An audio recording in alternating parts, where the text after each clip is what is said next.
Hello, and welcome to another episode of the Philadelphia Sports Podcast, a weekly take on Philly sports through the lens of husbands, fathers, and of course, Philly sports fans. Before we start tonight's episode, I want to ask that you please make sure you hit the subscription button and the notification button. Subscription button keeps you connected to our community, and the notification button will notify you anytime one of our episodes are airing, because we would love for you to join us. I will be dropping the link in today's episode in the comments section, so feel free to join us on any of the topics we'll be discussing. We only ask that you cam up. And last but not least, if you're enjoying the episode while you're watching, please hit the like button and help us conquer good old algorithm. So Malik, how are we doing, my friend? Hey man, I'm cold, brother. You cold too? Get out of here. Yo, man, it's cold. The South, well, we knew it, but the South is a big lying piece of whatever right now. It's 20 degrees outside, yo. It snowed out here yesterday. Wow. Yeah, People out here wrapping pipes and covering shrubs with blankets. It's crazy. Covering shrubs with blankets? Yo, I've never seen it. I know, being from up that way, it's like, yo, shrubs are shrubs, trees are trees. Down here, we put our bushes in like covers and duvets and whatnot. You guys have a winter care program for your shrubbery? I'm serious, man. You walk down the street and you see boys out there with twin sheets on their hedges. I'm so serious, man. I'm so serious. I am so thankful we're doing this podcast just to understand the differences by region. I mean, yes, the snow irritates us. I mean, it is wicked cold. We've had the snow the whole nine. I've yet to ever even think of seeing someone put a blanket on a sheet or a sheet on a bush out here. Honestly, man. Honestly, I mean, you say you can understand. I live here and I can't understand. So I see it. I mean, I'm able to process it, but I can't rationalize it at all. I don't get this understanding of what's going on down here. But yeah, it's cold. We get this kind of spell of weather every year or so, whatever it is, for a few weeks where it's like a real legit winter. And then it'll get back to like 70 degrees in a month or so. So got it. Well, yeah, let's see how long this lasts and how long so much of the U.S. is affected by it. It's just bizarre, man.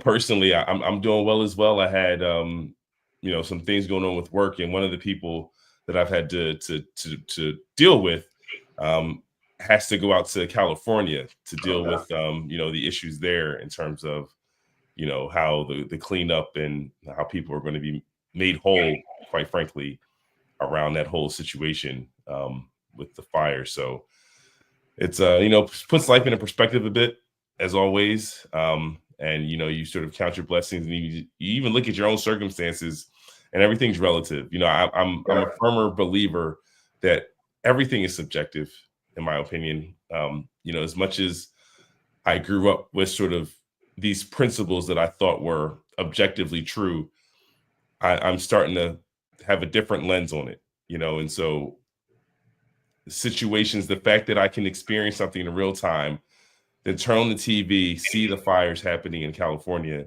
and it immediately changes the perspective of what I'm dealing with in real time, just suggests that it's not a fundamental objective situation that I'm experiencing. It really is subjective.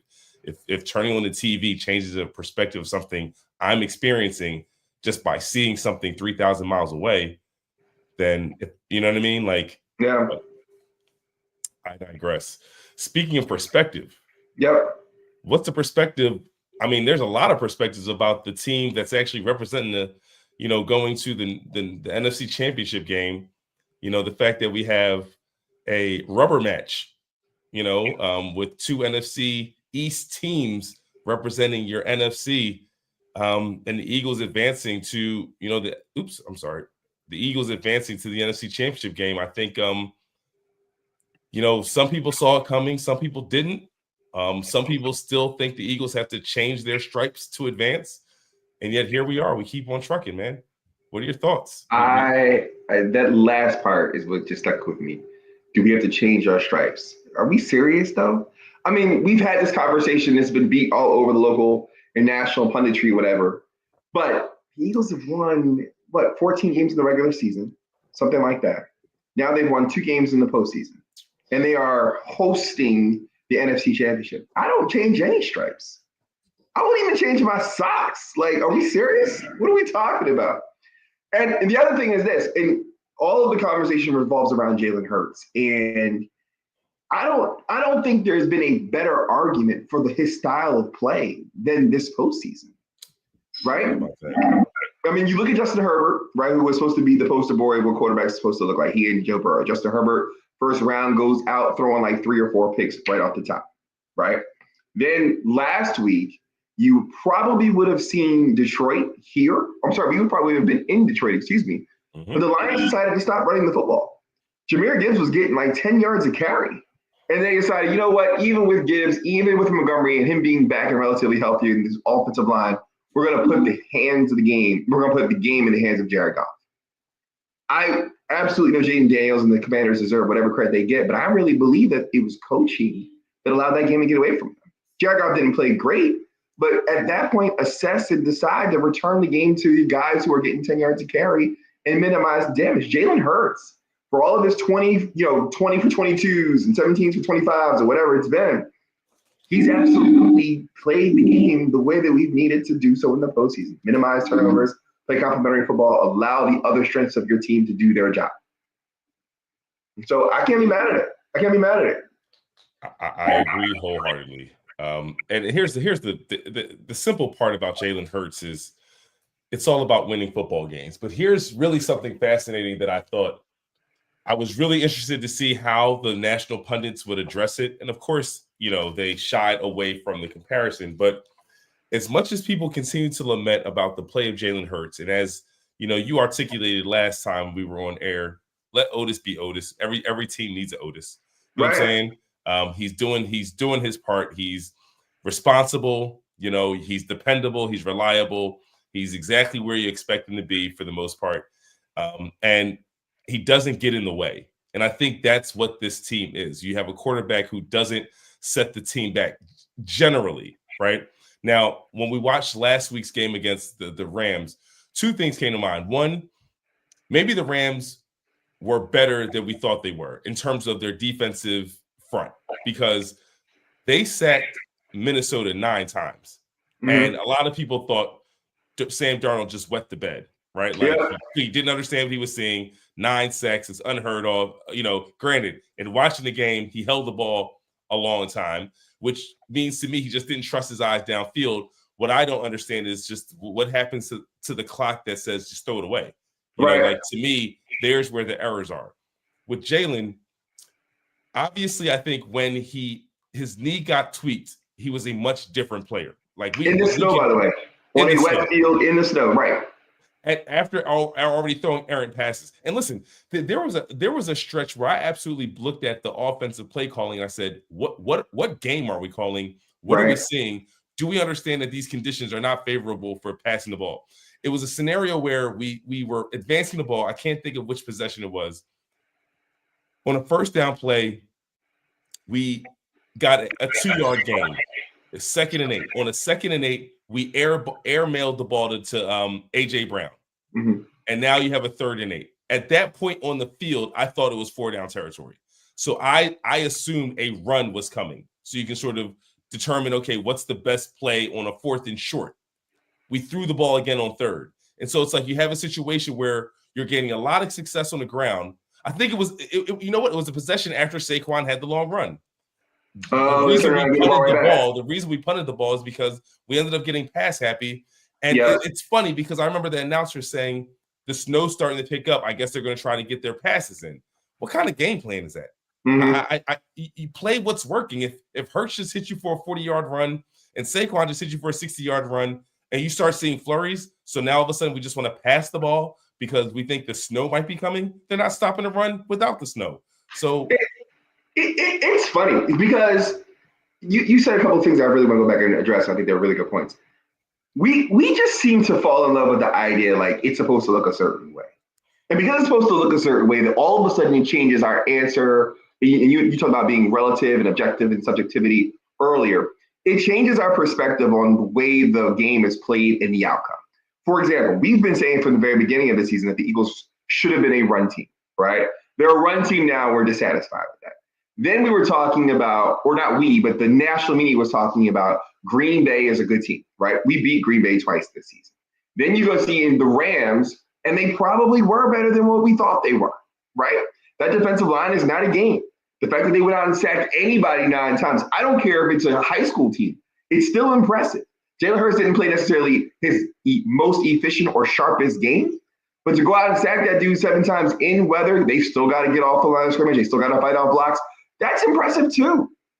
And so now all of a sudden we look at it and we're thinking, well, were they that good or did Jalen Hurts play that poorly or what? Regardless of it, the fact that they called the kind of game where they were able to limit turnovers, provide opportunities, basically were in control of the game. It was probably too close for comfort, but there wasn't a real point until the absolute very end where I was really concerned about them not being able to do what they wanted to do. Now, did it necessarily lead to points? No. But you're talking about Lane Johnson's false start. You're talking about the A.J. Brown drop, right? If those things, we're not talking about big plays. We're talking about just if the normal likely circumstance occurs, that game isn't even close. You're on mute. Thank you for that.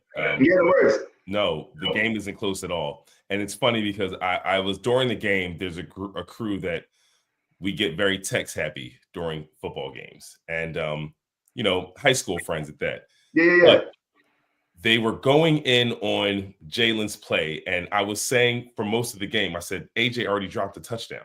Just consider those points when AJ drops the touchdown, right? And so that's way before the Lane Johnson false start, where instead of going up, a touchdown, you only go 4 points and it's 19-15 because it was 16-15. Isaiah Rodgers picks up, first of all, just a tremendous play from Jalen Carter to punch the football. This dude is such a heads up football player, man. Like, he's not a reckless player at all. He's extremely smart. He's mindful of time and possession. He understands situational football. Like, we got a monster in Jalen Carter. You know what's wild when I see him, when I think about him? If you remember back in the day when Warren Sapp came out, right? Mm-hmm. And Warren Sapp dropped because he was supposed to be some kind of issue coming out of college. And he turned into be a Hall of Famer, Super Bowl winner and all that other Pro Bowler, All Pro, All Decade, all of that stuff. And we could have drafted him, right? And you look at instead, I think we took Mike Mamula way back there. That was right? The Mike Mamula draft, man. And so now the shoe is literally on the other foot where the Eagles had a chance. Jalen Carter was supposed to be a top 1, top 2 player in the draft. And it said, we got him falling down the board. And it's like, imagine all the teams that are now looking at this guy and seeing what he's doing. Like, you're talking about awareness. He's not going to really get there, so he drops in the coverage and he puts his hands up and knocks the ball down. He's coming off the blind side. He's punching the ball out every single time. Or he just is a beast off. He hit somebody with a hezzy crossover at guard. He hit somebody with a hezzy crossover and got a sack off that. He didn't touch him. He was untouched from the line of scrimmage, point of attack. You whip a guy that big? You gotta be kidding me, man. This dude, he got some his toes, man. Like, he can move his feet. He's just an impressive specimen, man. Like, a person with that kind of agility, that kind of just brute strength at that. He commands a double team, which obviously is in our favor because now you have to commit 2 players to 1, and we usually take advantage of where we see our mismatch.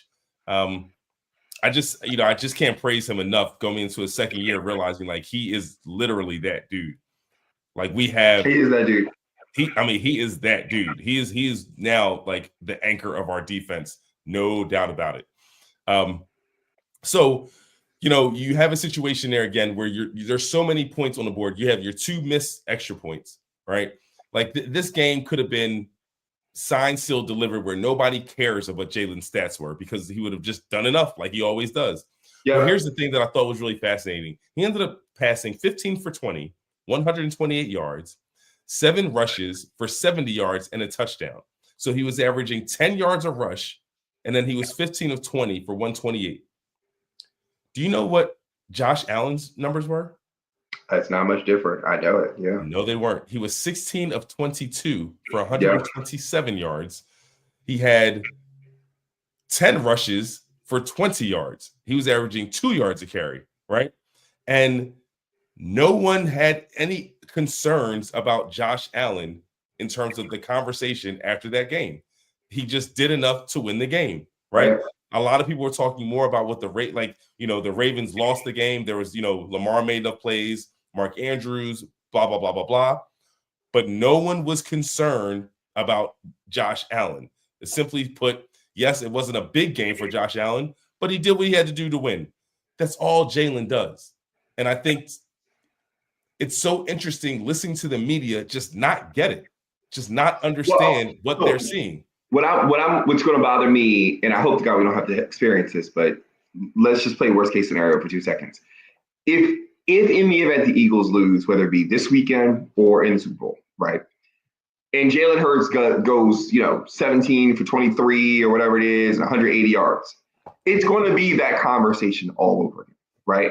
And it's going to be, see, I told you. And we've been hearing this now for like 3-4 months, basically of saying, pass game is holding you guys back. When is he going to do more? He needs to do more. And it's completely negating the fact that they've been performing at a level that is limit mistakes, right? Because earlier we were complaining about turnovers. Now he's not throwing the ball all over the field, right? Where guys are not at risk because AJ's not diving over the middle. Devontae's not getting concussed left and right. There's not a whole lot of variables what we do, but it's been efficient and effective. And it's taken us to the NFC Championship where we're hosting the game against a team that we probably are going to beat. Like that we are favored to it and probably should be favored by at least a touchdown when it's game time on Sunday. I don't see it, and it's going to drive me crazy if all of a sudden we get to the point where the Eagles are in the NFC Championship and someone starts to say, "I told you so." Brother, I agree wholeheartedly. This team has won 16 games on the season, right? 16 games on the season, only 3 losses. And all people are looking for is when we lose so they can say this is the reason we can't win it all. So even if we won 25 games, if we lose one time, then that would be the reason we can't win it all, which is just ridiculous. Like at some point, the sample size is the sample size. This is a winning formula. Yeah. Period. And let me go even further than that, Sam, because last year when we watched the Eagles and they started out really hot, everybody thought like, oh, maybe they're still winning games, whatever. It didn't look like this. They had a number 30 defense. Right. It didn't look like this, right? There wasn't the consistency on the level of performance. We don't have the breakdowns where dudes are just running for 40 yards multiple times a game. It just did not happen, right? Not in this way. And here's the other thing. We are 7th in the league in scoring. 25 plus points a game, or 27 points a game. We're 7th in the NFL in scoring. So, I mean, this team is showing you that it can score the ball as much as they think we can't score the ball. We can score the ball. And even in that snow game, we had a touchdown and a half off the field, we left off the point. So that's like 10 points and two extra points.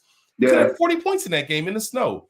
So this is a team that can fundamentally score, and our statistics for a season bear that out. We have the number 1 defense in football. Our quarterback doesn't have to throw it over 20 times a game for us to win. And the stat that is most what's the word? The stat that I think that stands out the most when I think about how this team is designed is the fact that we win when Jalen passes for under 200. It's just a winning formula for the Eagles. If he passes under 200 yards, more than likely we won the game. If he passes under 130, we more than likely dominated the game. Like think about it. Like the lower his numbers are, then it's like, oh yeah, we really put their foot on him, because that means all he did was just hand the ball off to win it at the end. The other thing is this: universally, we all recognize the Eagles have, if not the best, one of the best offensive lines in general, but one of the best run blocking lines in the NFL. We've got basically, if the MVP was handed out to non-quarterbacks, we have Saquon Barkley, who's the MVP. Why would we take the ball out of his hands? Right? Like why? And the part about that is that we keep missing is that you got it, like you're trying to hit on explosive plays in the pass game. You got a dude back here who goes for 60 yards multiple times a game. Right? So it's one thing if we were still running out there with like guys who were going to chug for 4 yards in a cloud of dust. This dude's breaking off 60-yard carries every single game. Like, why take the ball from his hands? Mm-hmm. Why try to risk, a guy getting hit? Why try to risk throwing the ball downfield in a turnover, deflection, or a sack, or whatever the case is, when we are creating turnpike-size holes for this brother to run through? Listen, I just hope that we still have opportunities to hit it big this upcoming week, because the way they broke down Jalen Hurts, identifying the weakness there, it's like they're not going to see that front. You know what I mean? Like if the way Orlovsky just like pointed out, okay, if you do this, here's what they're going to do to you. There's nothing to counter what the Eagles did if they line up that way. So it's going to be interesting. Like, they're not going to be able to really load the box. Listen, we can move the ball against the Commanders. Like, we can do whatever we want. We can pass the ball. We can run the ball. Moving the ball against the Commanders has not been an issue for the Eagles. We did it with our backup quarterback. The only reason I think they won that game, in my opinion, wasn't because Jalen Hurts went down, is because Chauncey Gardner got ejected. That's where our defense just did not look like any other week that we've played. So Chauncey Gardner, I think, has a revenge on his mind, because he understands, man, I mean, it doesn't really matter. Like, I could have cost us first place, but ultimately we were hosting anyway. So now that we're hosting and y'all had me ejected in my one game this year, I'm going to make sure I'm on the field making all the plays. Yeah, he should have been like, I think Chauncey's going to play with his hair on fire. Listen, so we got a game at home. We've got the Eagles relatively healthy. Hopefully, Jalen Hurts is going to play unless they chop his leg off. Right? And we got Quinyon Mitchell is cleared to play. He's going to be strapping it up. So the biggest absence is obviously Nakobe. They lose their starting right guard, which I think absolutely is going to give them so much panic and anxiety, because Jalen Carter is going to be ready to eat, right? So I don't want to say I feel like this is a foregone conclusion, because that takes me back to like early McNabb and Reed days, but I will be devastated if we don't win this game. I agree that it is not a foregone conclusion, because all I think about was the last game in the link against the Tampa Bay Bucks, when I said this is our game to win, NFC Championship game. We're hosting to go to the Super Bowl, the last game in the link. That I thought was a foregone conclusion. So that is an experience. Talk about trauma. It's behind me, but even in being behind me, I recognize that you got to play the game. You got to play the game. And so I think the Eagles should be favored, and they are. Yeah. I think the Eagles have the advantage. I do think that it's going to be a home field advantage, but I expect Washington to show up. You know what I mean? Like, listen, I already talked to Eagles fans, unfortunately, who are selling tickets because of the weather. So I know there are going to be a lot of Commanders fans that are going to be grabbing tickets. Listen, it's true, bro. What? I heard it with my own 2 ears today. I heard it. He was like, I'm selling my tickets. And all I could think of, you better make sure Eagles fans buys that ticket. Like, that's all I could think of. But I get it. Wait. What's the forecast what's Sunday's forecast? I thought Sunday's forecast was up into the 40s. So I was like, what? That's kind of weak sauce. You know what I mean? But let me see. I hope they ain't got no job. Like, I mean, I want them to have a job, but I hope whoever you're talking about ain't got no job. That's the only plausible explanation. This, to me, it says Sunday high of 38. That's high enough. It's over freezing. So 3 o'clock. 3 o'clock is kickoff. At 3 o'clock, we're looking at 38. So it doesn't even drop. It doesn't even go below freezing during the game. Yo, that's kind of egregious, though. I agree. NFC. So the NFC Championship. Please. Because even think about the last game when we played the NFC Championship game against San Francisco. There were a lot of 49er fans in that building when we played that game. Like, I remember like feeling weird of seeing all that gold and red in the stands. I'm telling you, Malik, there will be Commanders fans there on Sunday. There's no doubt about it. So I'm near certain that the NFL will reserve tickets for sale for that game, right? And I'm sure there will be Commanders fans who have a chance to buy them.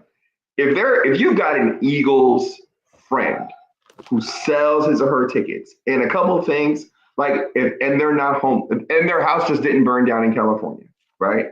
If they're not currently homeless, if they, I don't know, are gainfully employed, like if they were able to buy the tickets and decided to then sell the tickets, if their kid does not need, I don't know, a bone marrow treatment, like if those things aren't applicable here, you can't sell that ticket. I don't know. You can't sell that ticket. So here's the disclaimer. This is not a friend. This is a person I would hope that not. oh, it matters because you said you're Eagles friend. And I just want to say on the Okay, record, good. not a friend. Not a friend. Because no friend of mine is selling a ticket for NFC Championship game. Not a friend. No new A friends. home NFC Championship game. How many of those do you think you're going to experience in your lifetime that you're going to sell, pass on attending? Right. You kidding me? Right. You know, so and then it's like on top of it, it's like we're playing a team that's 100 miles away. What are you thinking about? That team can go to anybody, you know. No, you can't give it up. You can't give it up. Can't give it up, man. You gotta open like an OnlyFans account before and like sell pictures of your feet. Something like that's gotta happen before you sell tickets. Before you sell tickets to this game, you gotta get an OnlyFans. So let's talk about the team that would potentially be entering the building, right? Mm-hmm. The matchup against your Washington Commanders. Obviously, we split the series home and home. You know, the home team won both games. You know, what was notable about the Eagles' loss is that we lost Jalen Hurts in that game to a concussion. And again, Chauncey Gardner got ejected. With that said, the Commanders are playing great football. I mean, Jaden Daniels looks like the next coming of him. You know, I appreciate the way he moves. He doesn't seem to be rushed in the pocket. He doesn't seem to panic back there. He doesn't look like a rookie ever. But I will say I rewatched the highlights of when we played them in Philadelphia, and we definitely made him uncomfortable. Yeah. You know, like he by the end of the game, it was like, okay, we got to him a few times. So I'm hoping that it's more of that. I think one of the advantages that they had over Detroit is that Detroit never saw them. You know, Detroit didn't know really what to prepare for per se. And unfortunately, Detroit just got tight. And I think in their tightness, they started being uncharacteristic. The Eagles can't get uncharacteristic. We have to stick to the script. We have to know where our bread is buttered and just continue to do that. Again, if they load the box to the point where the pass game is available to you, you take advantage of it. We are not shy of taking the one-on-one shots with AJ against this Washington Commanders team. Yeah. So I think the matchup is in our favor, but I do like I am really excited about seeing how they match up against this Commanders team that seems to be very, very confident. And I know a Commanders team that's going to test our receivers, our cornerbacks, unlike, you know, game one. You know, they were like Scary Terry, I think, got one target when he played at the Link. He's going to get targeted on Sunday. I think that's going to be part of the way they try to address the Eagles this weekend. You got not only just Terry McLaughlin. Is his name McLaughlin? Yeah, Terry McLaughlin. Look who that dude is. That's like the cat from like the Sad Dogs commercial. Look, what am I thinking about? Terry McLaurin. And then Johnny Brown, the other receiver who was drafted as a second-round pick, he's actually started to really play well. And then Zach Ertz has become a reliable kind of short yardage target for them, particularly in the red zone area. I think that they're going to try and get out, throw the ball downfield, and take the Eagles and get it into a shootout. I think that's what's going to happen. I don't think that the Eagles, however, this is the benefit of what the Eagles have done. When is the last time you can actually think about Saquon being chased into the end zone? Like and actually potentially caught. He's hitting such big plays that even if you're able to hit a ball downfield, Jaden Daniels throws the ball downfield and it is a touchdown, the Eagles don't have to deviate from their plan, right? Like whatever you think that their game plan is going to be, the Eagles can, just like Jalen Hurts said before, you want us to throw, we can throw it. You want us to run it, however you want to play, we can do it. And they can be explosive in both. Jalen obviously has been the subject of a lot of scrutiny, so maybe he's going to have to be a little bit more discerning in what he does and when he does it, but he's capable of doing it. And obviously we know what Saquon is. I think the big piece for the Eagles is that you got to make sure that you do not give away possessions. You do not give away possessions. Dan Quinn is as aggressive as my man Sirianni was at the beginning of the season. And so he's going for it every single opportunity. And I think he's going to try to get you into a game where you're going to score a bunch of points to get you away from running the football. Because if that defense starts grinding on you, if we are able to get a couple extra hits on Jaden, if all of a sudden Saquon's got 25 carries, this game is over. This game is over quick. So I don't want to sound arrogant or overly confident, but I think there's a clear understanding of how they're going to approach. They're going to try to throw the ball downfield and test these guys. That's what it's going to be. So let me ask you this. I think the one area of a bit of a concern that I have, and I'm not going to sugarcoat it, is Jalen and his knee. Mhm. Because if he is not, if he's compromised, what we've seen of him is that he will hold the ball and just go down with the ship. He doesn't even make decisions to throw it away. And I think if he is compromised, I'm just curious about what that clock is going to be in his head. Has he adjusted the clock? Because the clock that I usually see is once he realizes he's in a bit of a quandary there, he'll try to escape with his legs, right? But in this scenario, once you realize that, it's too late. So Mhm. are you speeding this process up in your mind throughout the week? Like, I just want to see how he adjusts to the idea that he doesn't have as much time because he doesn't have the same mobility, and not So, to just keep eating the ball. so I hope to answer your question, Kellen Moore, when addressing the safety earlier this week, right in last week's game, when he was during his press conference, he actually took responsibility. He may be doing a coaching thing here, where it's like, "Hey guys, it's on me." But he talked about Jalen's that safety did not give Jalen. He did not call a play to put Jalen in an ideal situation. I mean, one, he could have just decided to run the ball, right? But I guess he was alluding to the fact that there weren't more quicker developing routes and options available to him. So I'm hoping that, hey, look, if he's not as mobile, if he can't escape, which we'll probably know sooner than later, then hey, you're going to not be able to call longer developing plays. You're going to have to give a premium to something quicker, more slants, more underneath, more drags and crosses to give Jalen a chance to get the ball out with efficiency. The piece that I'm more concerned about, actually, however, is what does Washington believe about Jalen's condition? Because if they decide that an RPO is really no threat for him to pull it and run 44 yards down the field, then they're basically going to just say, we're not even going to worry about Jalen until he actually can show us that he can run. We're going to sit here, hone in on Saquon, and make him actually beat us. And not that he's incapable of it, but we saw the difference when Saquon was against the Commanders in the second half when Jalen was out. He didn't run the ball effectively. Not because he's not the same player, but because they're not even worried about the threat of a handoff.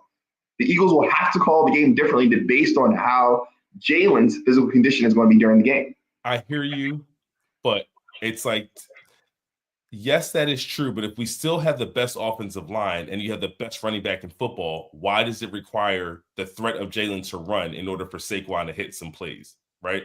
So I don't disagree, but at the same time, they have to make that happen. If you have the best O-line in football and the best running back, your quarterback shouldn't have to be a dual threat for him to be able to find holes to run the football. Because every other team doesn't have Jalen Hurts, and yet they can run the football if they have a good running back and a good offensive line. So I think it's what makes the Eagles special, but it shouldn't nullify their ability to still have this as their identity. Their identity shouldn't change, but it might impact what else they can get in terms of meat on the bone around some of those plays, and really the fear factor, right? Because it's like if Jalen does pull for 144-yard play, then yes, it does put them on their heels in a different kind of way.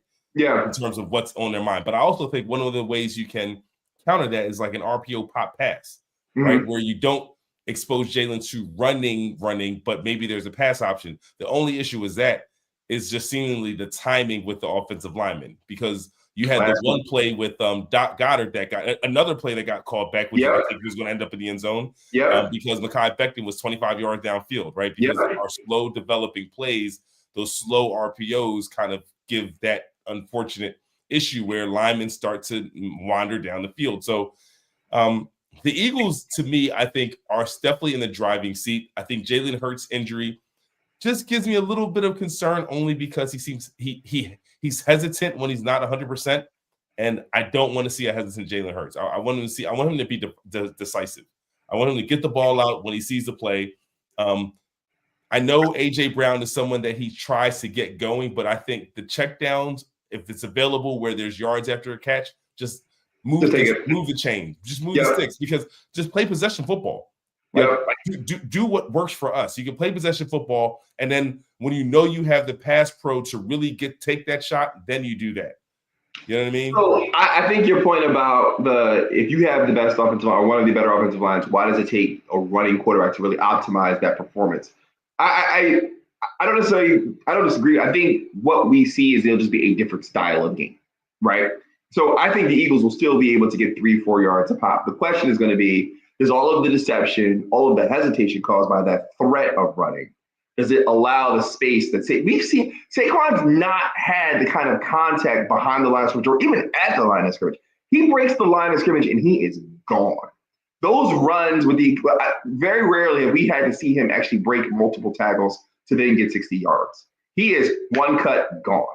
And I think that's the threat. And so it's the ability to take the big play versus that we're going to have to grind this game out a little bit because we don't have that threat and all of that movement and deception created by the possibility that Jalen's going to be able to run the ball. You know what's really funny? As good as Saquon is, sometimes I feel like he's not reading the line very well, in my opinion. Like sometimes I think he's just smashing himself into the line of scrimmage when it's like, yo, bro, you don't need to be a hammer. Like be a little bit more like Le'Veon Bell. Like get the handoff and just wait. Like your line is better than the front, but sometimes I think he's going so fast. It's like if you just let it develop, see where the holes actually open up and take it, And so maybe like over time he incorporates that a little bit more. Like those home run plays, those are that. But to me, there are a lot more plays like that I think are available to them. Like those 2-yard gains sometimes are mind-boggling because he hits it so hard. I'm like, that's not the only way to get yards. Like Le'Veon walks. So I'm gonna defend him a quick second on that because I'm a Penn State guy. And I remember the criticism that he used to get for that kind of thing. And it might have been the fact that he was a Penn State dude, and then he played with the Giants. But he used to get criticized all the time, particularly early in his career, because he would lose. He would have a lot of negative carries, and he would get a lot of negative carries. So there was a lot of conversation around him when he was in college. And then when he was, very early in his career, and the Giants are absolute trash, so that might have been part of that factor. But the idea that he was getting, -1, -2, instead of keeping the chains moving and keeping on schedule. So that may be some of it. I mean, look, I don't need to defend a dude who ran for 2,000 yards this year, but I think that might have been part of it. And that's what I'm saying. I think over time he'll understand that, okay, I can play the way more instinctual and just not worry about losing yards. That to say, hey, the game is telling me like, take your time, young man. Like, let me just wait and see because it's going to be there. These guys make it happen every time. But sometimes when he just slams into the line of scrimmage, I'm like, Saquon, what are we doing? All right, so let's play true or false real quick for a couple of questions. All right, I'll say something. I was like, wait a minute. Not true today. It's not that kind of party. Not that kind of party. True or false? True. Regardless of the outcome, Nick Sirianni is your head coach next season. True. I mean, true. Listen, I'm so glad I was on the record saying it before we went into the game against Green Bay that I thought Sirianni should get you asked the question, I said he's our guy. There's no doubt about that. I mean, there's no doubt about it, man. There's no doubt about it. To see the players, to see how they're performing. Again, you're looking at the development of the Jalen Carter. Nakobe Dean is just like, I mean, yes, he's not available for us now, but we grew those guys. Yeah. And we had multiple DCs and one head coach. So this happened while Sirianni was coach, yeah. Come on now, he has to get credit for something. He is a developer. All right, well, let's go. Let's keep going down the Sirianni hallway. True or false, Sirianni deserves an extension. Absolutely. He's earned it in every way, shape, or form. He's part of the DNA that like he's about to become a legend here, right? Because he's going to become legendary. Listen, he gets us to 2 Super Bowls within a 4-year period and potentially win the whole thing, and do it with the kind of air that he operates in, that is just so Philadelphia.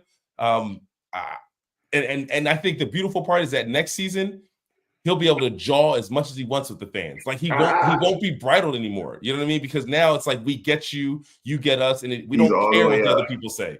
You know what I mean? And I think that's going to be a beautiful thing. True or false? Then maybe a little bit harder. Regardless of the outcome of Sunday's game, Jalen Hurts will be back next year as your starting quarterback. I think Jalen Hurts, true or false, is absolutely back as your starting quarterback. One, he's had the knee injury. I think that if the Eagles are unsuccessful in winning the game, I think we have to look something defensively where it was the breakdown. I don't see the Eagles losing a game, a low-scoring game. I think if that were to happen, even if Jalen is someone you blame for the loss, doesn't mean you move off of him. In my opinion, I don't think that is with all of the rhetoric and conjecture and theorizing and complaining about his yardage per game. The fact that we got these 2 high-priced Ferraris on the outside, we leave those dudes parked and we drive Saquon home. Because here's the other thing about those Ferraris on the outside. I also look at our play calling where it's like when we do have to use the Ferraris, are they in the right lanes? Mm-hmm. You know what I mean? Like, are they on an Autobahn, or are we putting them in 25-mile-an-hour traffic? You know, like, to me, that's also part of it. The fact that listen, here's the most egregious play of the whole game, in my opinion. It wasn't even him trying to take credit for that sack. To me, that sack is all on Jalen. Like, Jalen had outlets on that play that he just did not see. There was ways to get rid of the ball. So the most egregious play was when the Clippers, the Rams came down and scored and made it a 1-possession game. Yep. We get the ball back knowing we have to get a first down. The first play was a run for 3 yards. Oh, you're talking about probably like 4 minutes left or whatever it is. After Jalen Hurts is already injured, he's already laboring, he's not moving in the pocket. You draw up a naked bootleg. Was that second or was that third down? It might have been third down. No. Third down was a run. That was the 2nd and 7. Is that where he rolled out to the left? That's where he rolled out to the left on 2nd and 7. The defensive end knew what the play was, so he held up Goddard for a little bit and then just went after Hurts. And Hurts just had to go down because he had no play. He couldn't even throw it away because he's not looking at the field because you have him doing a naked boot. He's already hobbled. Like, why would you have a slow developing play designed for him to move backwards? Yeah.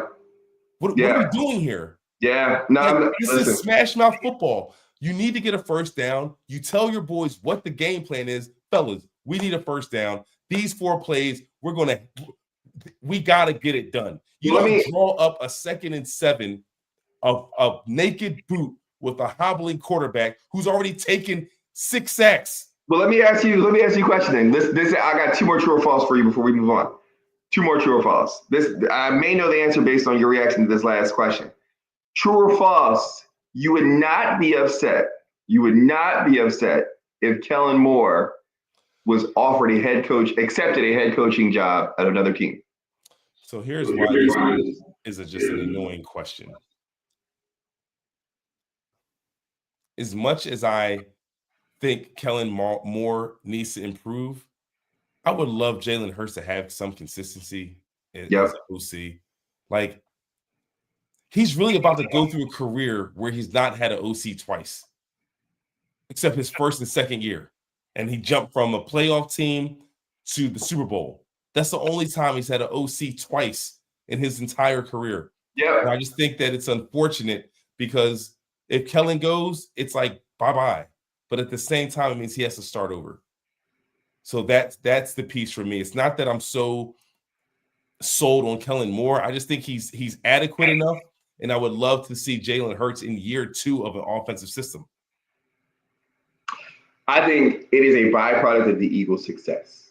I mean, the idea that Sirianni was calling the offense is not his offense. They're shades of his offense. And they get Brian Johnson out last year. Then they bring in Kellen Moore. As long as that is the situation, and there's no reason to think that Sirianni is going to move on, I think he will be the coach. He'll be the coach for several more years.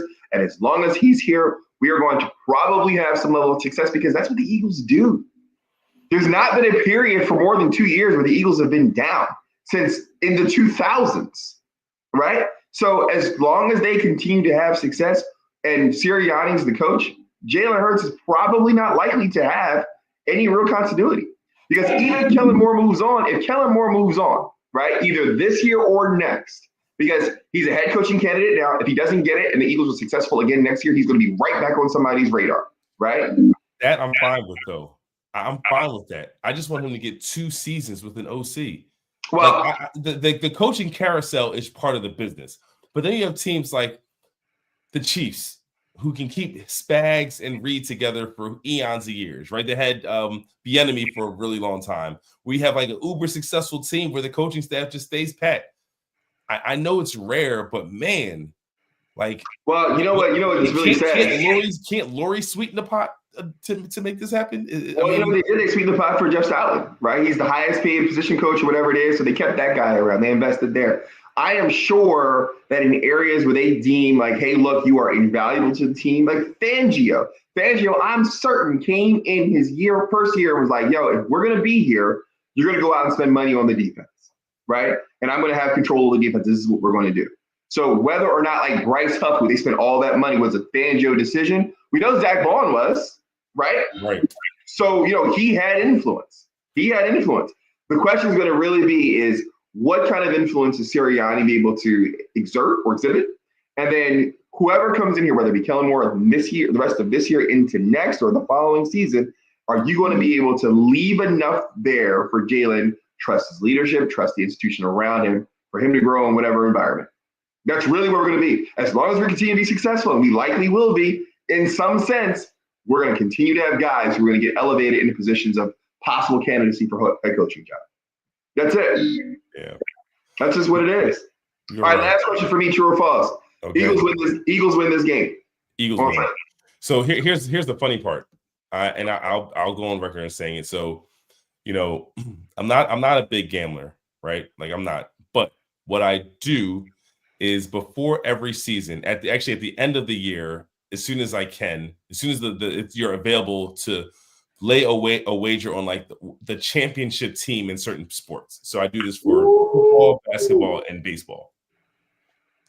I'm a 4-4 guy, but unfortunately the Flyers, I don't just give my money for that bet because it's like, what are we talking about? They got a couple young dudes in that squad though. Mitch Cobb speaks. Go ahead. I'm sorry. Eagles, Phillies, Sixers. As soon as I can, usually it's right after the draft, I put down $50 on each team to go all the way, right? Win it. To win it all. $50, put it down, don't think about it. Now, I realized in that strategy that it behooves me to put two $50 wagers down, and here's why. For each bet. And I didn't do it this year, but here's the logic behind it. The way it works is generally like the odds you get are going to be so large at the end of last season, right? So it's like the Eagles just got eliminated by Tampa. I put it down in April. It's like in April. April is when I laid the wager, right? So it's like right after the draft in April, right? So you have a situation where you don't have training camp, you don't know nothing. So I put it down. The Eagles were plus 1,600 to win the whole thing. Woo! Put my $50 down, right? Now, if I put two $50 wagers, here would have been my strategy. You let that ride all the way through the playoffs, and then usually with these new betting sites, you have cash out options.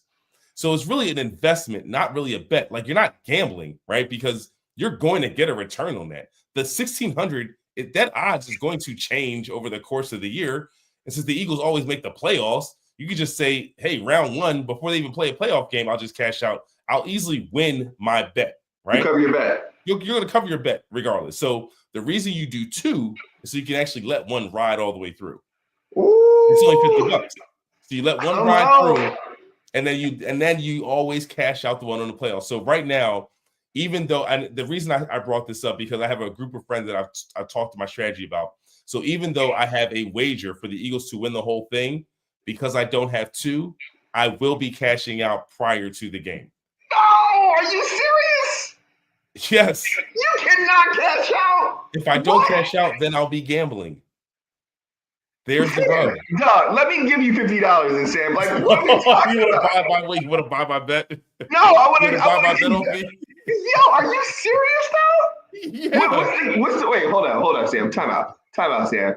We should have started with this. We should have just forget the whole Eagles conversation. What is the right now the cash out option? The value. I'll tell you what the cash out is right now. Yes, listen. Because here's what would be rough. If the Eagles lose and I lose the wager, Sam, you cannot do this, dog. You cannot. Here's what would be rough. Because think about it. I had a strategy, right? Like that at this point, I'm deviating from everything that I've said, and I'm throwing it to the wind because I feel good about them going all the way, as opposed to saying, get to what I want to hear, Sam. No, give me what I want to hear, right? Don't give me the strategy. I understand the strategy. Give it to me right now. All right. Log in. My bets. All right, here we go. 259 and 53 cents. So if you cash out today or whatever day Sunday, whatever time on Sunday, basically $260. Right, plus my $50 back. So it'll feel like I got 309.53. That's how it would feel. All right. So the most I could win is 800. Okay. We have to win 2 more games for me to win 800. And so you're saying that you are before, even though you think the Eagles are going to win the game, and you have the I don't know what the cash out buy how it's going to increase based on the game. Like, Eagles could win. They could win here's another tidbit. Sorry about that. The Eagles are favored of the 4 teams, have the best odds to win it all. I saw that. Now, that may in part be because of the matchups, right? Like, if the Chiefs get there, that the odds may change, whatever. Like, the Chiefs and the Bills are a tougher game, I guess, theoretically. So that could, I get all of that. To win it all of the 4 teams. No, I got you. Yeah. Wait, Sam, my head, I got a headache all of a sudden. Wait, hold up. So winning. You have a chance to win $800, right? In 2 weeks. Or 3 weeks, whatever it is. You today or as of Sunday, you have a chance to win 260. 260. Yes. Win 260. Yes, to win 260. You think the Eagles win on Sunday? Book it. And you're booking it, and you're going to still cash out before. Because I'm not a gambler.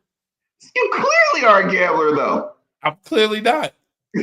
This is an investment. You know what? I gambled only because I didn't cash out before the play, like as the playoffs started. Right, which was what I was about to say, which makes you. So theoretically, but it's like, hey, come on, first round wild card game, like we got this, man. It's, and it wasn't. It was now that Rams game, I was rolling the dice a little bit. You know what I'm saying? Listen, it got hairy because at one point when Saquon won, I was just like, man, I risked it for the biscuit, but all is well.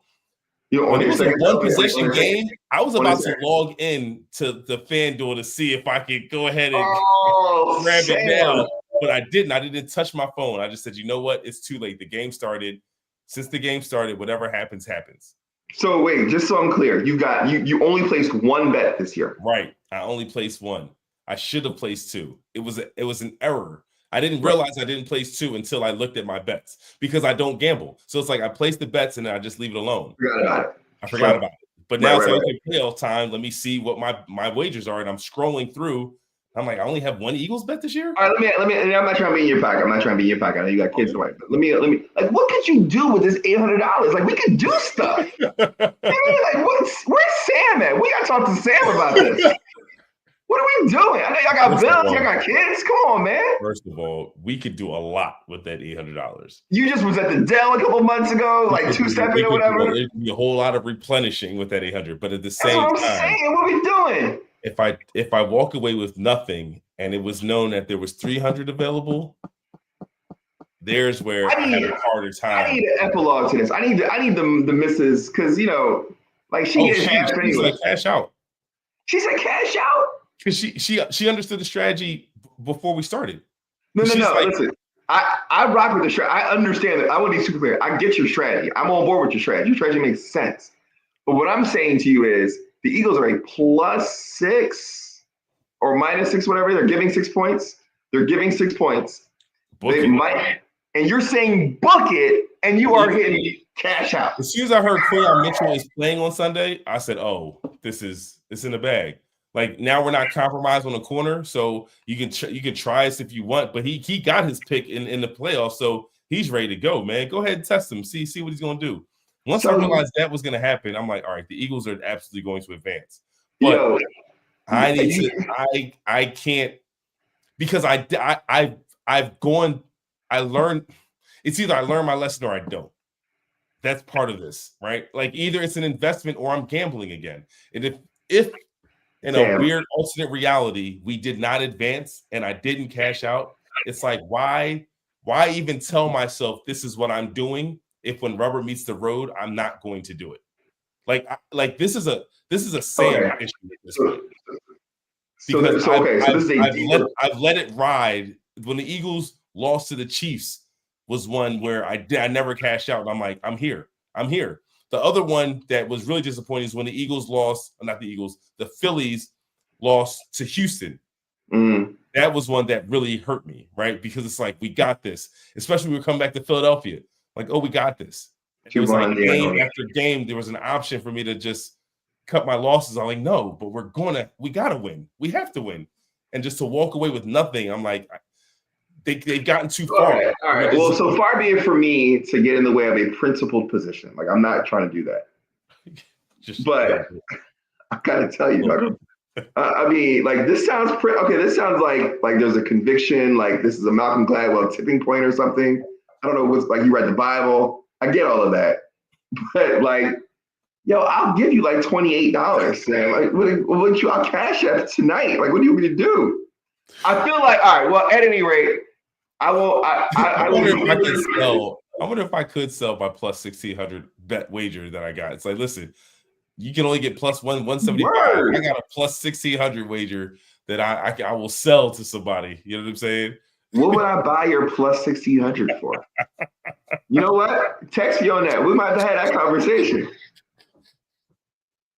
Yeah, you can sell that. But you already know you can only max out at 850, right? Because I only put 50-50 on. I know I can max out at 850, and I got a cash out value of 1/3. So 260.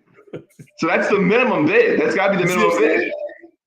So the question is it better, right? And which I think is still better than your 175, your plus 175. There's no question it's better than 175. So you should all right. So look, if you're interested in selling that means I buy it for 260. You buy it for 260. I'll buy it for 260. Buy it for 260, and I'll just let it ride. Oh, I might have to think about that. Listen, that's a win-win-win, right? Like, the bet doesn't go anywhere. Like, there's going to be we'll win all the way through. You get your 260. Your 260, you turn into 850, right?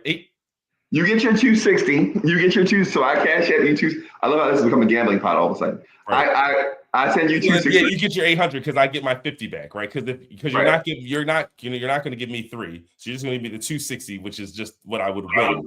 Which you would win. Right. So then I let it ride, and then they win the whole thing, and I get the 850, which is my $50 back. I just take my 50 out, and you get the 800. Or I just go one more week, and then I get the cash, and I cash out the following week. Oh, right. Absolutely. You could just play it up to the Super Bowl and say, hey, knock, where are we at? And I'm like, hey, saying you're at 628. I cannot believe you were cashing out. You're killing me, man. You were killing me. Look, you know what? All right, look. Listen, I don't want to put a rain cloud, but real quick, talking about killing me. We don't even got to talk about it. The Sixers are absolutely killing me. No, we do have to talk about it because we're real quick. Not ready to win. Remember? Not ready to win. Was like, are the Sixers ready to win? Yo, that was like, are the Sixers not ready to win? Like, so the last time sellers like that. The last time we talked, it was like, yo, these next 10 games are going to be next 10 games. So let's take a look. What did we do? I don't think we lost. I don't think we won 2 games. I don't think we won 2 games. We won 2 games since we talked. And that, to me, like, what else is there to look at? Sixers are a dumpster fire. And not only are they a dumpster fire, meaning like it's bad. It's bad. It's all the way bad. It's all the way bad at this point. And it's so crazy because we sat here talking a few weeks ago thinking like, all right, if these next 10 games will let us know exactly if they're about it or not. Who they are, what they look like. They were like a game and a half out of 10th then. Now they're 2.5 games out of 10th. This team is done. So now the question is, do we try to lose to get a top 6 pick so that our lottery pick isn't taken by OKC? Right now, we're in limbo.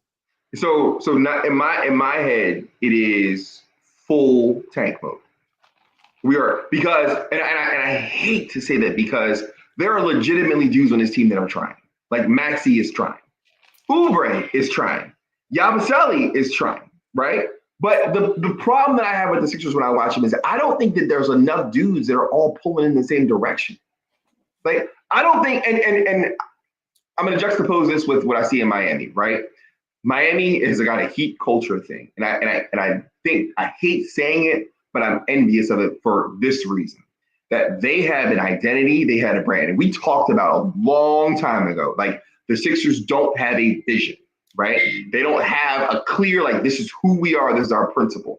These guys got a bunch of dudes who they brought in on random contracts. We thought they might have won the offseason, and nobody is committed to the Sixers because the minute it's gone bad, it's like, I'm here. I'm not going to win a championship. I'm going to get my check and I'm going to chill. That's what it looks like to me.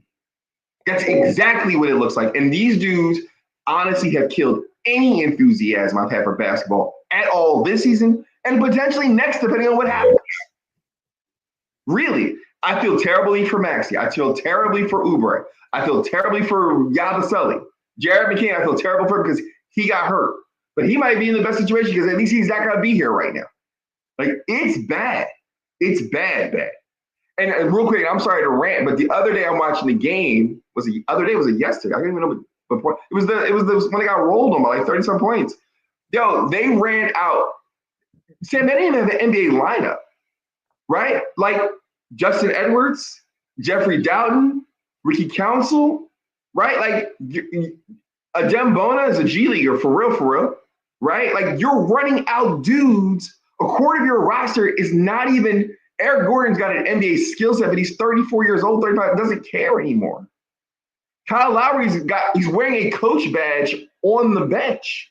You've got 6 or 7 dudes who aren't even NBA dudes anymore, or not ready to be NBA dudes, are not NBA talent right now.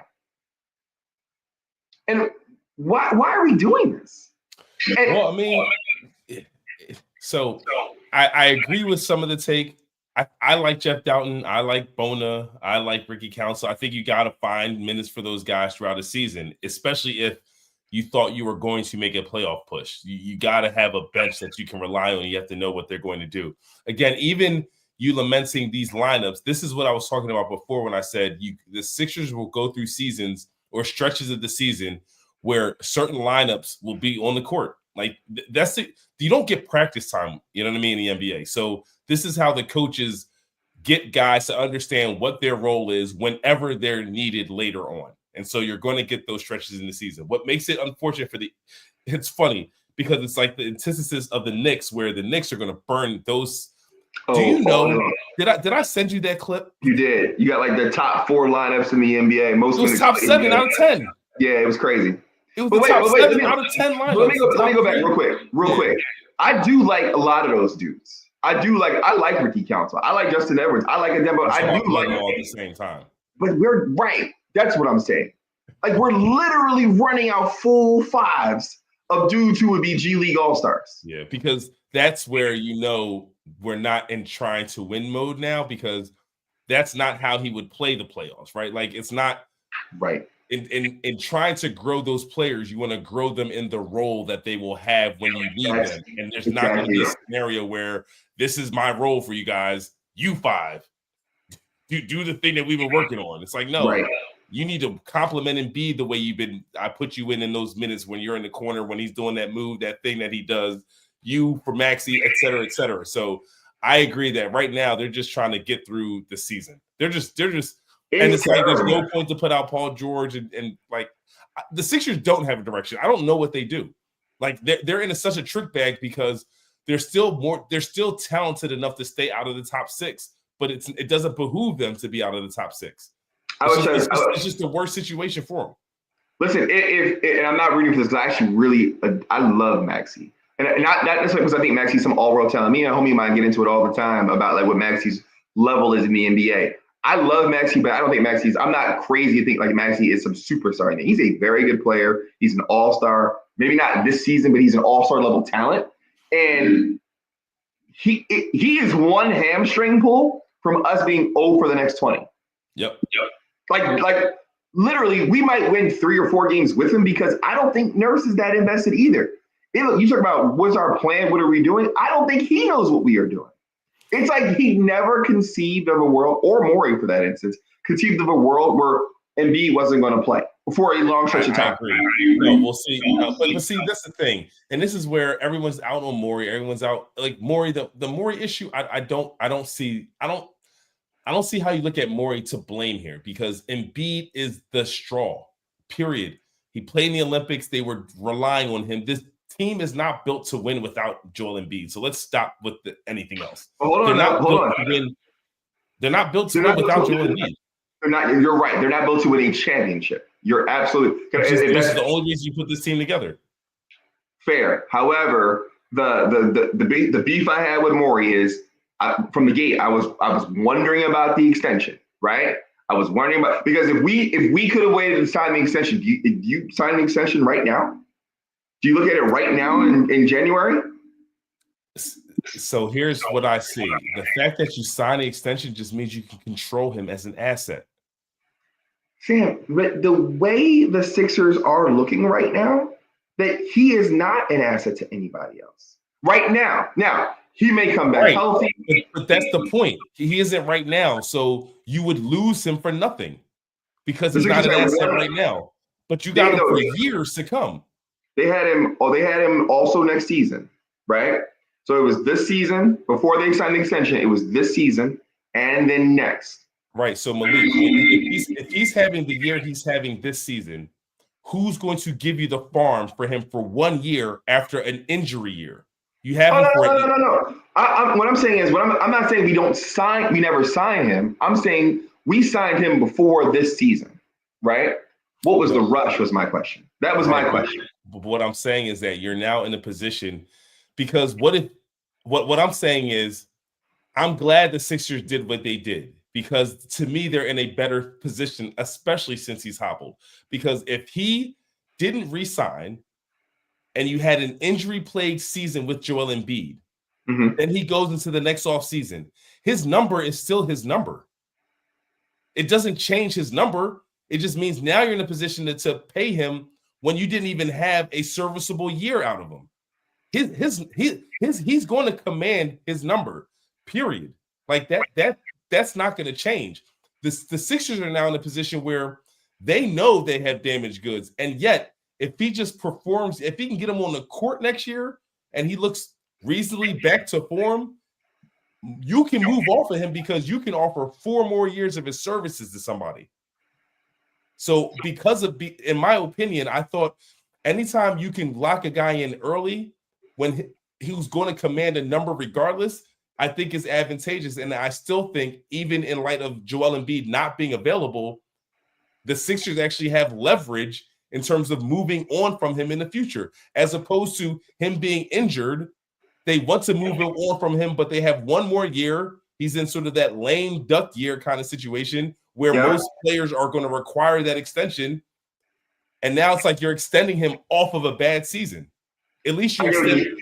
You see? So I entirely get your point. I think where we probably differ is that the reason that we have Paul George is because the Clippers decided they weren't going to give him an extra season. Right? That's what they decided. Like they drew a line. So Paul George was like, cool, I'm leaving. They get nothing. Now that money becomes open up to them. Paul George comes to Philly, gets his contract, and he's happy theoretically, and the Clippers are whatever the Clippers are, right? I don't know. I know that Embiid would have demanded whatever number he could absolutely get, the highest that he would have absolutely gotten. I don't know that if I'm Morey, if I'm Josh Harris, not that he's necessarily caring about the Sixers right now. If I'm Josh Harris, I'm looking at the Sixers, I'm saying Embiid played 20 games and it's not been healthy and we're having a regression. Am I going to give you 3 years at $60 million? I might give you 2. So you're going to lose him. You know what? What do we gain with him right now? Right, I mean, Malik, my point is now you have a contract you can move and get something for him. I completely understand your point. I'm saying I don't know that asset has any value at that point in time. If he looks, listen, we can disagree on that, but we just saw Paul George just got here under similar circumstances. Like we disagreed on the contract because they disagreed on the contract. They disagreed on the contract terms, right? They offered him a deal. He wanted 4. Sixers off. I'm sorry, he wanted 4. Clippers wanted to give him 3. Sixers right, were like, because he's not their franchise guy. That's why. Well, listen, if you're not going to win at some point in time, the Heat aren't going to give Jimmy Butler what he wants. So they're going to either suspend the trade. I agree. Joel Embiid and Jimmy Butler aren't even at the same places in their career. Well, Joel Embiid, I feel like we're forgetting that 2 years ago he was MVP. Like Joel Embiid is not where Paul George is. He's not. Jimmy Butler and Paul George were on the tail ends of their careers that they were trying to get their last big contract. So let's have a realistic conversation about Joel Embiid for 2 minutes, real fast. Do we think that he is closer to the? Can he get back to that? Can he get anywhere close to that? I think Joel Embiid can be dominant. I think he'd be dominant. I think this team around a Joel Embiid can win. If Joel Embiid can get on the court, this team around him can win, in my opinion. I agree with that, but that's not my question. Is can he get on the court and be dominant? I think he will get on the court and be dominant again this season, or not this season. Not this season. Not this season. That's why you're good that you have him for multiple years. I think you're going to get another better version of Joel Embiid. I think the worst case scenario is that Joel Embiid's health fades as his contract fades. You just get nothing for a diminishing player. You just decide you're not going to re-sign him because, whatever, you don't trust his health, whatever. And you just get nothing for the fact that you had a Joel Embiid and he just re-signed somewhere else. That to me would be a travesty. He just walks out the door. To me, a Joel Embiid walking out the door, someone has to get fired for that. If Joel Embiid walks out the door for nothing, then someone should be fired for that. I don't know. I really don't. And I'm not trying to be obstinate or difficult. I'm really not. But I don't know who would trade for. Like, he is an asset, sure. But Joel Embiid going to what team for $60 million per? Right? If he can come back and be, I told you Charlotte would take him in a New York minute. But he go to Charlotte. Does he have a trade? Like, I don't even know. He go to Charlotte. So now you're changing the conversation. No. Why? First of all, why would Charlotte take him? Charlotte's not going to win anything with him. Why wouldn't they? Charlotte's not winning anything with him. Their roster's not good enough. They're not at the stage of even winning or even conceding. Again, we're talking about not this year, right? Not next year. You're talking about a team that may not be able to attract talent. That's why you trade for those guys, because you can't get guys to sign on their own. No one's signing in Charlotte. If you don't draft them, they're not getting there. I think your view of Embiid is a little bit more optimistic of mine. I'm saying no one's signing in Charlotte. No, I get it. No, I get it. I agree with you. That's why Charlotte would say, "Hey, let's if there's a market where we can bring Joel Embiid, we're going to bring him in here and pair him with these guards that we got." And yes, that would take his contract. And the Joel Embiid that you are trading for, if you were Charlotte, is a Joel Embiid that you think next season can come back and be dominant. I think the Joel Embiid that they're going to get in Charlotte is going to help them be a viable team. Period. Joel Embiid is a game changer. He just is. When he's on the court, he wins. I don't disagree with any of that. Right, but even as a shell of himself, he wins. So it's like if he's just that much of a difference maker on the court. The guy wins games. I don't think he's Jalen Hurts. Jalen Hurts wins games. Joel Embiid gets to the second round and gets hurt the entire time. And in this series doesn't play. So I love Joel Embiid. I don't want to give Joel Embiid a Jalen Hurts roster. To me, that was the Olympics. Well, has Joel Embiid had a Jalen Hurts level roster? Is that what you're saying? You're asking, has he had that roster? Right. Because I think if Joel Embiid gave me an Otis level a Jalen Hurts performance, we probably wouldn't be having. He would have been out of the second round. If Joel Embiid gave you a Jalen Hurts performance. Yeah. Right. Because he hasn't in the postseason. And let's not get too far afield. All I am saying is that this season he is likely done. Next season, if he comes back healthy and is 85% of the Joel Embiid that was last year, the MVP was likely the MVP last year, the Sixers will likely win a lot of games. I am saying that if he is not that person, or if he comes back and by the time February hits and you're 50 games into the season or something like that, I can't see why a team would trade for him if they are not ready to win right now and risk it. Like if you're Detroit, maybe you think have 4 years of him. You have 4 years. But It's Sam, not like you only have. It's not like you're trading for a guy that you got to get it done in that season. no, I get it. But do you think that he is likely to be more healthy in those 4 years or less healthy in those 4 years? I'm just saying he's serviceable. You do what you need to do with him. Maybe you do have to pare his minutes down. I'm just saying, like, to me, if you can get your hands on a Joel Embiid, you do that. There are a lot of teams, in my opinion, that would chop at the bit to get Joel Embiid on their roster. You know what? I would not think it's completely out of the realm of possibility that would be a real question then at the end of the season. I think that, listen, I think if the Sixers start off well next year, he might be a trade chip. Yeah. I think at some point the Sixers have to realize, listen, whenever it's most favorable for us, we cut the cord and say, Maxey, this is your team. Maybe we move on from Paul George too. Listen, I could see there's a world in my mind where the Sixers move on from both Paul George and Joel Embiid next season. Well, I'm ready to move on from all of them, to be honest with you. Everybody except Maxey, to be honest with you. And I love Embiid, and I hope he's healthy. I hope he comes back, and I think he's been incredible for the city. But like the ambiguity or the uncertainty around his, not even the fact that he's injured, just the fact that we just don't even know what's going on. Yeah. Like that whole thing is just not sat well with me. I wasn't excited at the beginning of the season, and I've really never started to get excited this far into the season. So I'm kind of over it. Look, it's funny because we started off talking about how we felt about the organization being so coy with the information, and I had to take that, hey, an organization has the right to keep things close to the vest, but then you're like, all right, but at what point is it like just being professional, like talking about something that's, and then once the fines came out, you realize, they're operating in a way that is unprofessional, like this is not normal what they are doing. And here we are. I think they laid a foundation where now they can just get away with it because like this is just how they're going to be. Something knee issue.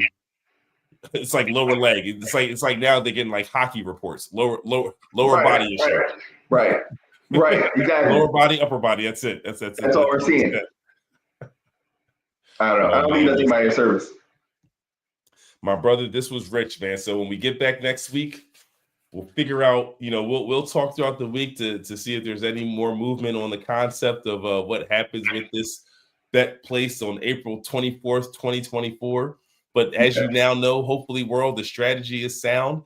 I heard actually, I'm not even going to put this strategy on the airwaves. I heard it on TikTok, and I'm not even going to put that out there because it circumvents rules, and I'm not a rule circumventer, especially on wax. But when it comes to laying a wager as an investment, just think about it. You're not gambling if you stick to the script, and that's the trick bag I'm in right now. It's like, as much as my belief system aside, it's like this was the rule, and again, here's where the past isn't influenced, but it shouldn't be, because I'm a firmer believer on the idea that we choose, like, yesterday only matters to us if we wanted to. Like, yesterday doesn't have to impact tomorrow. We only let yesterday impact tomorrow if we wanted to. Period. Like, I can wake up today and decide I want to do something and just do it, regardless of what I was experiencing yesterday. But I mean, there are decisions that do carry with us. There are decisions that do affect our future, and so whether or not I can see, if I shot somebody, if I cheated on the test and got caught for plagiarism. So now I'm expelled from school, right? Like, there are things that if I sign an extension and now I never play again, right? Like, there are things that we do that, while emotionally I may not be necessarily attached or invested in what happened, right? There are things that repercussions are created, whether or not necessarily I am viewing the or identify with the association thereof. So there are repercussions. We aren't free from repercussions. We are free to respond, however, to whatever. Yes. Yeah, and that's the point. So even when it comes to me looking at this wager, it should be independent of any other wagers that I've made in the past. Absolutely. So let it go. Right. Right. But again, to your point, I laid it with a decision. That's why I'm saying I should, me taking it off the table. I shouldn't be taking it off the table simply because I lost in the past. I should be taking it off the table simply because I put it on there to take it off the table. True. That's all I'm saying. So it's like I still end up with the same outcome. I'm just saying I don't want to. It shouldn't be influenced by the fact that I've been spurned or burned a couple times. It should be more influenced by the fact that this is what I set out to do. You decided to do this. I decided to do it, and just to say I actually completed what I decided to do, and did not actually get greedy. Say, oh, but it's in the bag. It's so sure. It's this. It's that. Yo, Valentine's Day is coming up soon. You know what I'm saying? I don't know when your anniversary is, but I'm sure that's around the corner. Man. Listen, I'll tell you this much. Well, because of my anniversary, that 800, it would be able to stretch a little bit more. It might be able to stretch all the way to my anniversary. Like listen, your wife, I'm sure she is wonderful in every bit of way to help me and support her. But she hasn't seen real roses in some time, man. You know what I'm saying? She's like, y'all driving by your neighbor's house looking in the yard. Y'all, come on, man.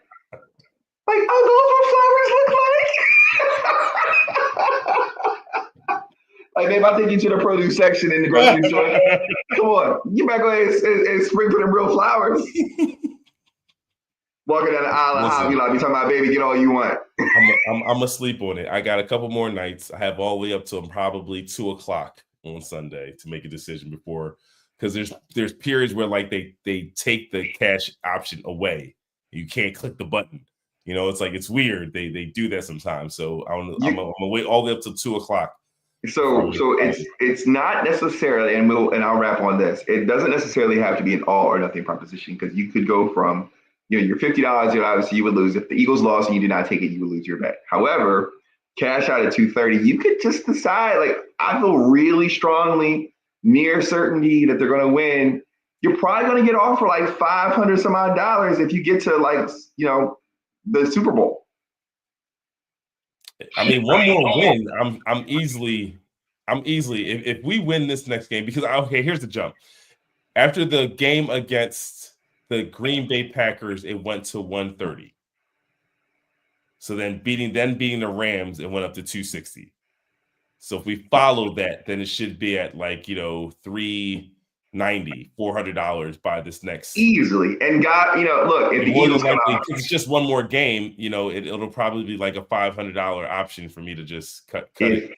If like, not that I'm hoping, but if like, Mahomes hurts the arm or Allen cracks the rib, Eagles drop 30, look really good. All of a sudden, it's all about the odds. If the Eagles are favored even more, then it's like, yo, please take the money. Don't. And then your baby gets some real flowers, man.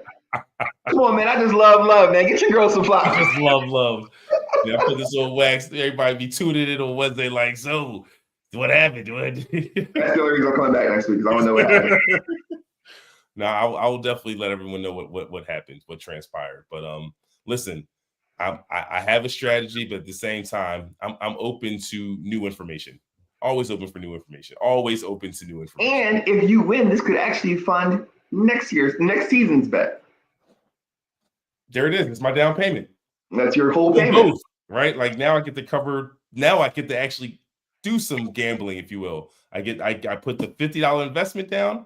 And now I got the one where it's like, let's see what's going to happen. Let's see what's going to happen. Yeah. Although the likelihood of Eagles winning the Super Bowl next year, if they win it this year, I'm not really sure it's the same conversation. But right. But again, they don't have to win. That's the point. You just need to get them far. The odds aren't even going to be that favorable for them to repeat, because Vegas knows that as well, right? They just got to make it to the playoffs. And there's where you say, oh, let me just see what I got now. And I bet I get a windfall of some amount. Yep, I got it. Telling you, man, it's as an investment strategy, you can't lose. Once you start gambling, then you can lose. Come for the sports conversation, stay for the gambling. I love it. So. We'll always do this part on the tail end, just in case you're watching.